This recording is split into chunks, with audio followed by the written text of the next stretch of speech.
Good morning, everyone. What a beautiful day we have in Melbourne again. It's been an incredible week, full of sunshine and blue skies. So I'm going to take advantage of this wonderful day today and do some work in the garden.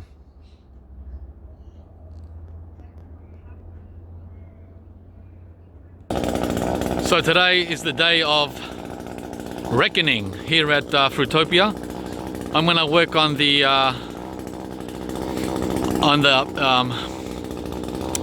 plum trees. I got around 7 plum trees. Actually, I've got 13, but I'm going to prune 7 of them today with the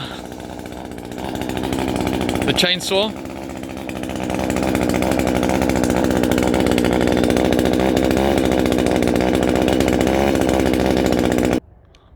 I best turn it off so you can hear me. What I'm gonna do is I'm gonna reduce the height of these guys, which is currently standing at 3.5 meters. Yep, 3.5 meters, guys. That's around 10 feet. It's way too tall. So,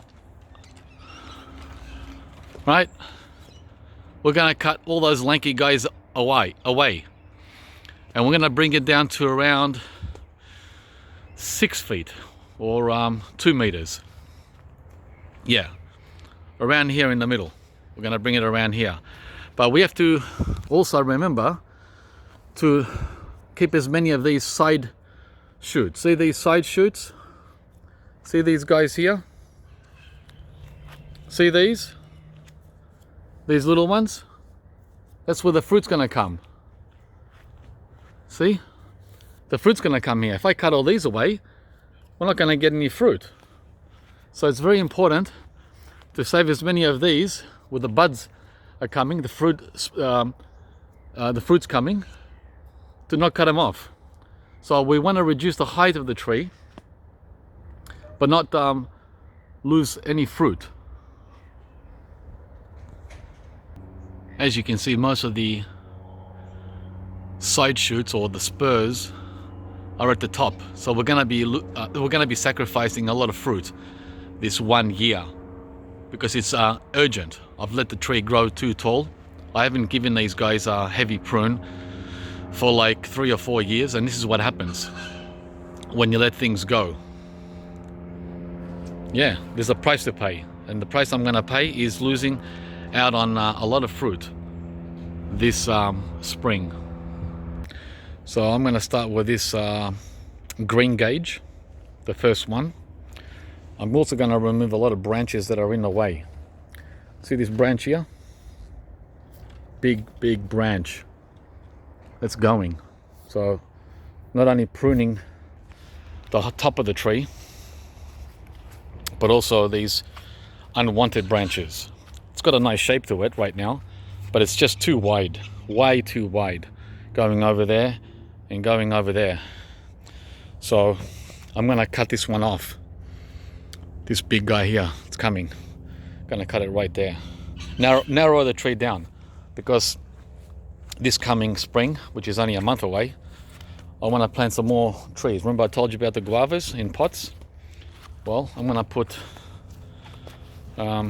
one here in the middle between these 4 trees, and I'm gonna put another one right here in the middle between these 4 trees, and another one here, and another one here.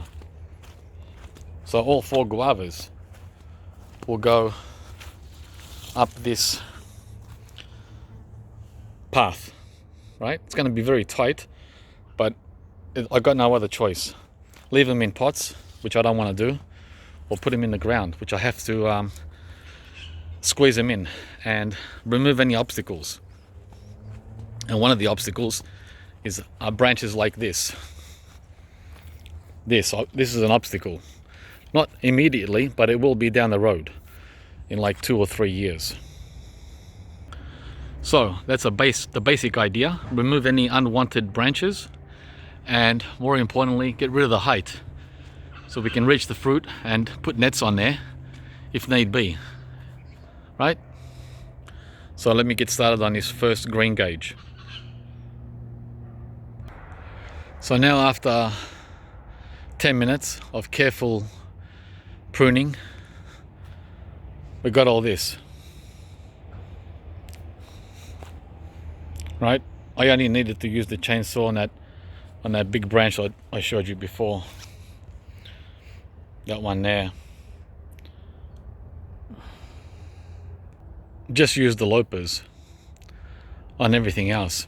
So chainsaw just for one cut. And there you go. That's the result, guys. Exactly 2 to 2.1 meters from 3.2 to 3.4 meters. Yeah, I got rid of, what's that, 30 to 40% of the tree? Yeah, about 40% of the trees down on the ground now.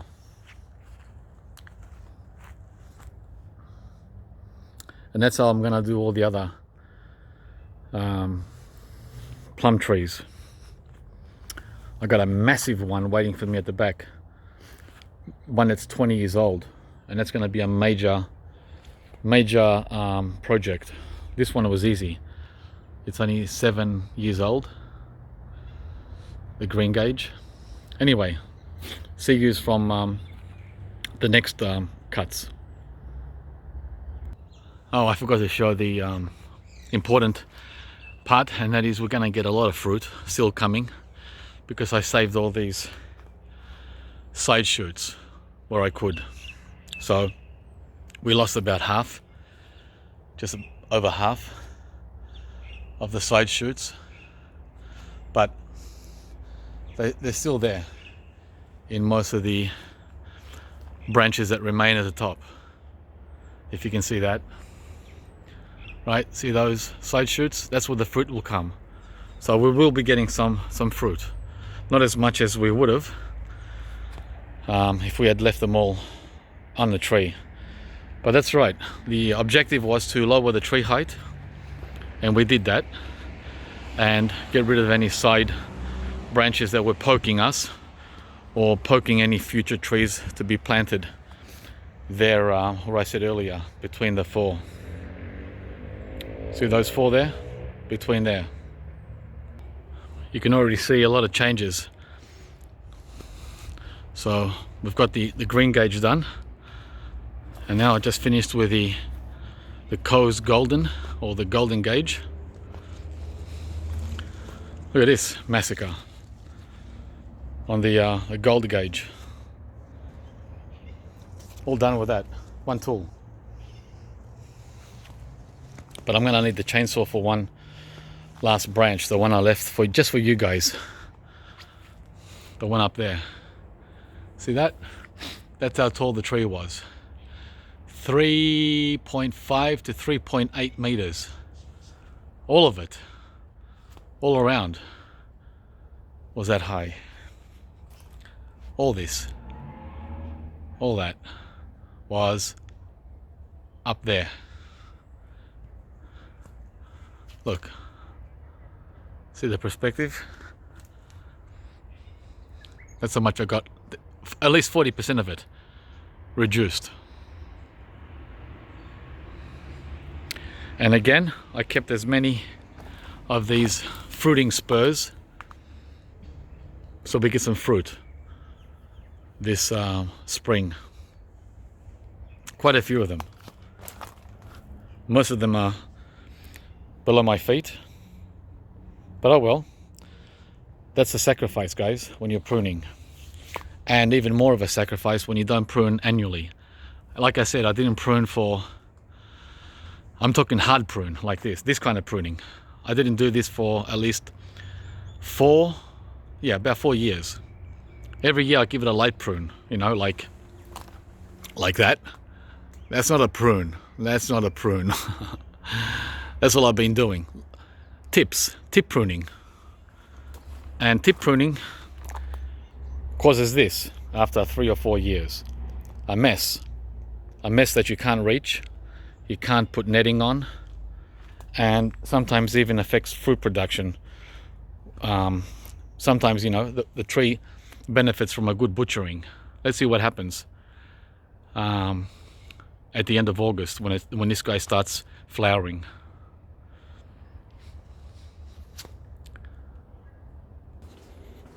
So carry all the equipment now to the back. We're done with the front. Only 2 trees. That was easy. That were the easiest trees I'm doing today. Why did you see what I got back here to do? Oh my gosh. Like I said, a wonderful day here in Melbourne. It's only 11 Celsius, which is 50 Fahrenheit. But guess what, guys? When it's sunny and blue skies like this, you have no idea whatsoever that it's winter, especially in a tropical oasis where I am now. 11 Celsius feels like 20 Celsius.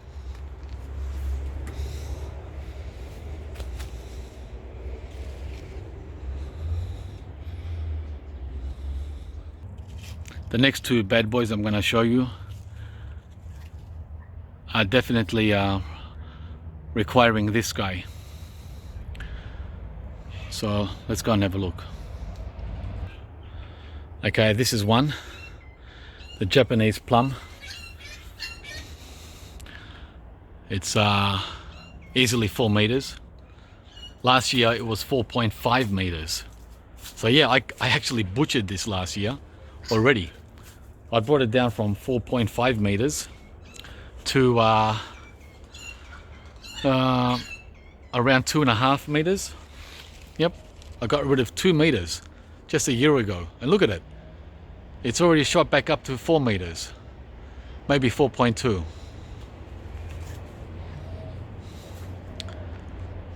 So that's the biggest boy, the biggest guy I have today to deal with.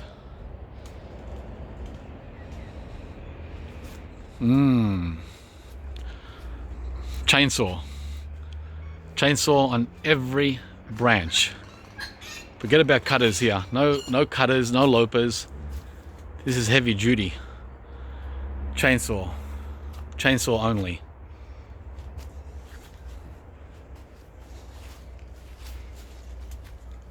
So that's one. And I have to move all these pots out of the way because there's going to be a lot of falling branches. Hopefully the pawpaw, the Native American pawpaw, doesn't get smashed because it's sitting directly underneath these branches that are coming down. And there's another American pawpaw right there. So this is it's like being a surgeon doing delicate surgery.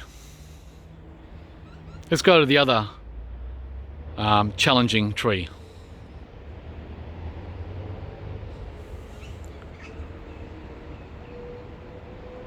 There it is, plum number 4.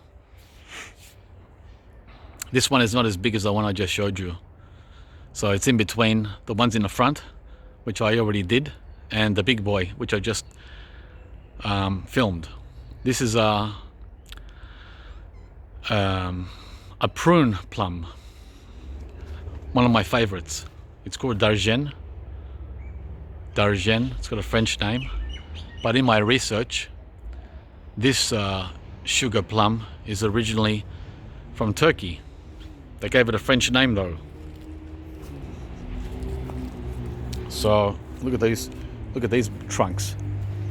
Yeah, this has been here. Oh, I think this one is,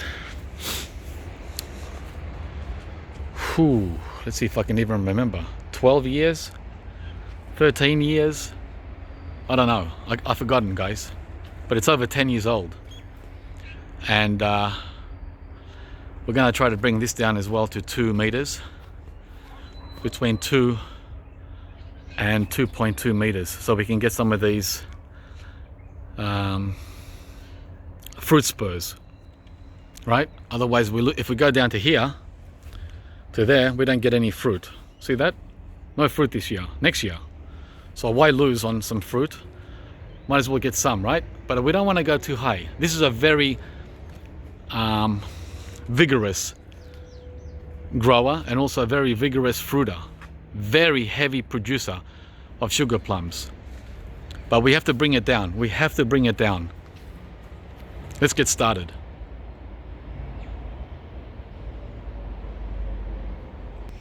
And this one is around 4 meters, the sugar plum.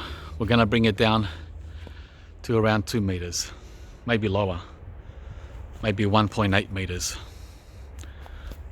I had troubles last year putting the netting on it. Very hard, guys, to go up there with a net. So damn hard. So I'm going to bring it down to around here. Yeah, which is half the height. 1.8 to 2 meters, down from 3.5 to 3.8 meters. Another reason I'm going to do this one lower than usual is because I want this Panama berry, if it survives, doesn't look too good, does it?